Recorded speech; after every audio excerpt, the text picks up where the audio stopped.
Assalamualaikum warahmatullahi wabarakatuh.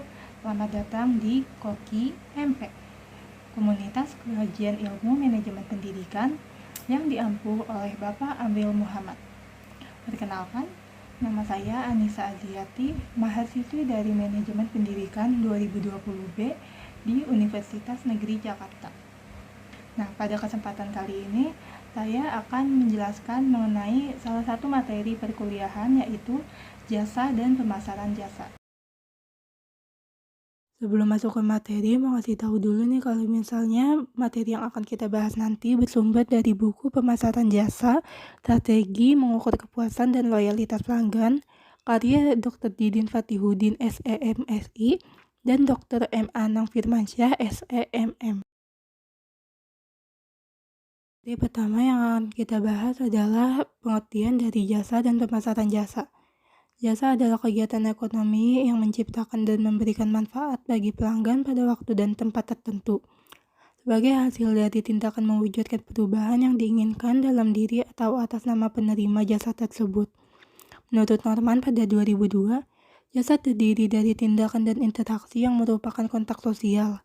Jasa lebih dan sekedar hasil sesuatu yang terhalang, dan jasa merupakan interaksi sosial antara produsen dan konsumen. Untuk pengertian pemasaran jasa dibagi menjadi dua bagian, yaitu secara sosial dan manajerial. Secara sosial, pemasaran jasa adalah proses sosial yang dengan proses itu individu dan kelompok mendapatkan apa yang mereka butuhkan serta inginkan dengan cara menciptakan, menawarkan, dan mempertukarkan produk jasa yang bernilai dengan pihak lain.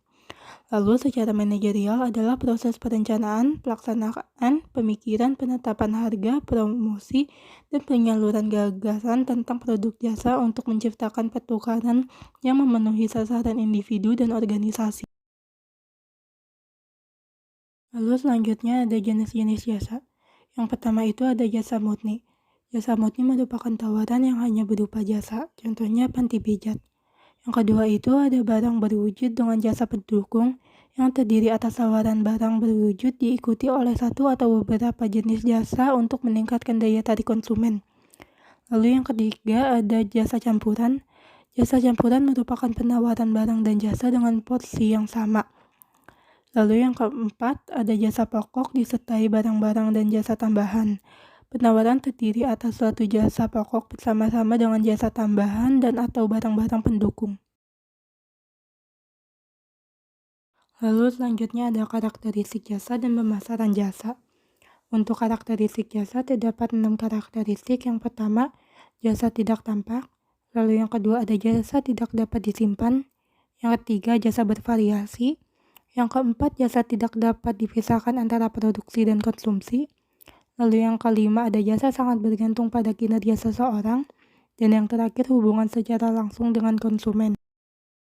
Selanjutnya ada karakteristik pemasaran jasa. Terdapat 4 karakteristik utama. Yang pertama tidak berwujud. Artinya jasa tidak dapat dilihat, dirasa, dicium, didengar, atau diraba sebelum dibeli dan dikonsumsi. Lalu yang kedua tidak terpisahkan.